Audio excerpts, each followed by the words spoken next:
Hello, ladies and gentlemen. Jacob Licklider here. It's Sunday, so that means it's another look at Series 12. With with another new episode. This week is Praxeus, written by Pete McTeague and Chris Chibnall. And directed by Jamie Magnus Stone. Now, before we begin, first of all, spoilers.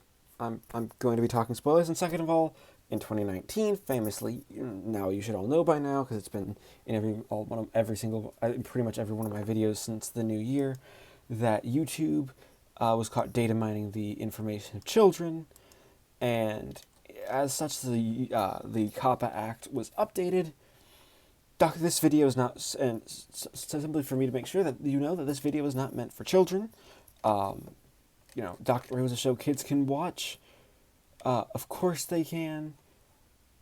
But that doesn't mean that this isn't this isn't meant for kids. It's meant for more mature audiences. So, Praxeus. I am actually quite a bit conflicted on this episode because, okay, I'm just gonna come out and say it. Series 12 is definitely a big improvement on Series 11. I've been enjoying it a lot more than Series 11. I think it's on the quality of Series 10 or better. Like, we have had one episode that I would say was kind of not great, and that was Orphan 55, and even then that was okay. So it's kind of weird when you have an episode that's kind of, in comparison, is just great. Like, I could perhaps call this maybe like the Mask of Mandragora of Series 12 so far, if we're making Classic Who companions. And what I mean by companions, Classic Who comparisons, I can speak. And what I mean by that is that it's serviceable. It does its job. It gives you an enjoyable story. But it's nowhere near the highs of other stuff, especially coming off an episode that was very much high energy, raise stakes, a lot of stuff. Like Mask of Mandragora comes right after Seeds of Doom, which is big, high energy, one of my absolute favorite Tom Baker story. This comes out for Fugitive of the June, which, well, the actual quality of that story is still to be kind of seen. Like, oh, is it good? Is it bad? We don't know yet, and we won't know. But we do have enough to say, yes, this one, it's good. I love the premise of an alien bacteria basically taking over and killing people and turning people to stone. And I love the way that Pete McTeague ties in with plastics.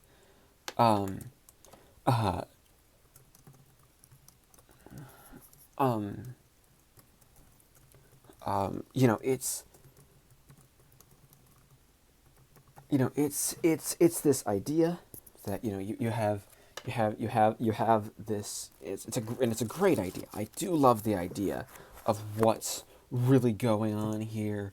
What the characters are doing, the fun we're having. It is an excellent sort of thing. But what's happening is that this is one where we basically have all the characters coming together to try and give us some sort of a story, and an interesting story at that. But instead of necessarily doing this great, interesting exploration of this disease, the first third of the episode feels kind of rushed. It feels basically that a lot of things are going down, and we needed a little more time with them. Maybe getting the doctor and Cohen, and I'd also argue last week promised us something almost like an actual follow-up. and this didn't really feel like a follow-up. Like, this doesn't feel like it ties into the series arc at all. Um,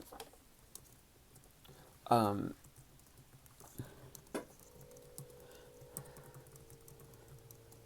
um, it's something like that. It's that sort of almost uh, interesting like idea that you don't get the things. Um, so it's it's an episode. I liked the episode. I liked all the characters. I liked um, I liked Susie Chen, who turned out to be the villain. Though I will agree, she's kind of her last minute villain reveal was really quick and kind of caught you off guard and wasn't necessarily great.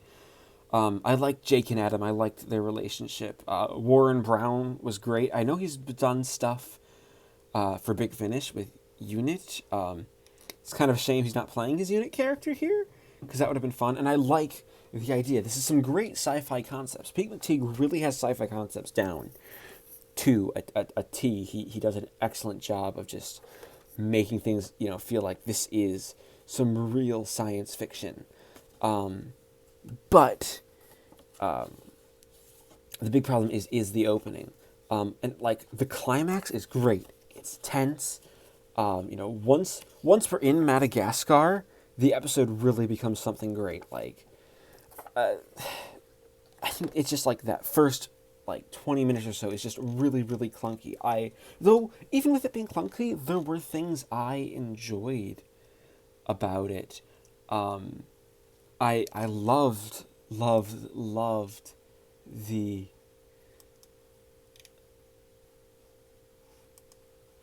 the idea that this is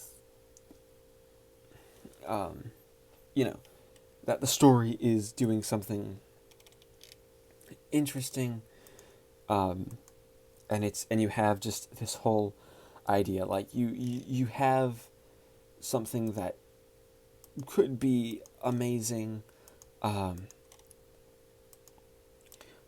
yeah, it definitely is interesting that this is what the story we had. I'll also say that I liked I liked sort of that McTeague did Lampshade, the whole idea that this like big idea that all of the solutions are basically being handed to us. That's weird. This shouldn't be right. It makes for a really good villain reveal, even if the villain wasn't perfect. And I like just the sci-fi aspects. I love the idea of like a disease transmitted through microplastics, and the Earth being such a good thing. And yeah, it's reminiscent of the Autons a bit. Definitely something that that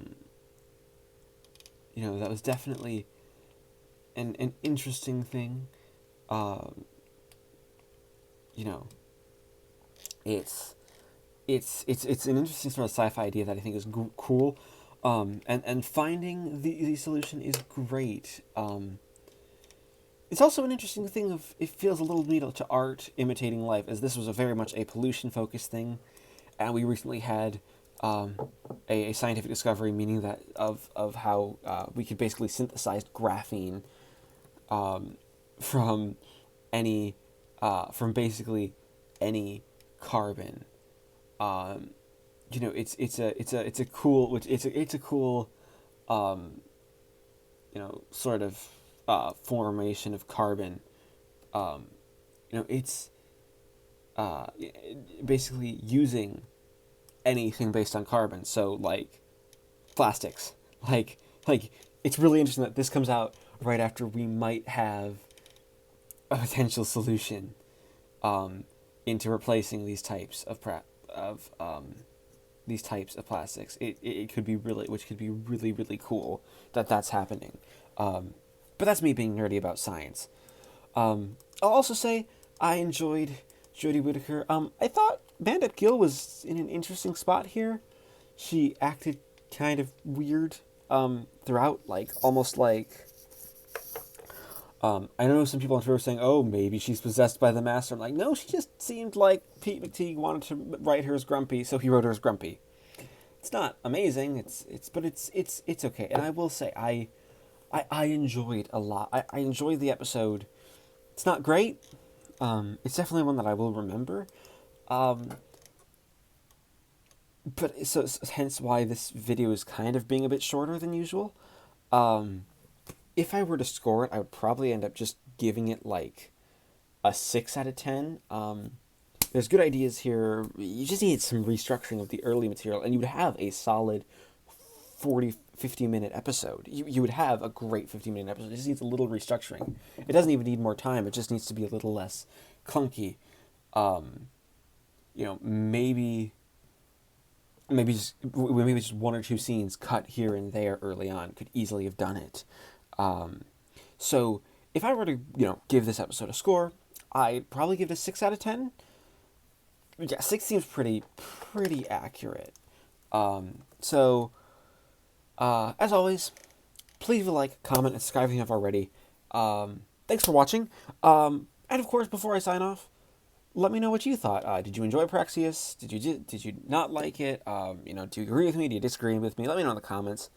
And of course, we'll see. And with that, I will see you, I think, tomorrow when my next marathon video releases, which you'll be looking forward to that. And then after that, I'll have at least one more marathon. I'll probably have 2 more marathon videos out this week, because after that, it's only a 1-parter and then another 4-parter. And then, of course, next week is episode 7. So I will see you then.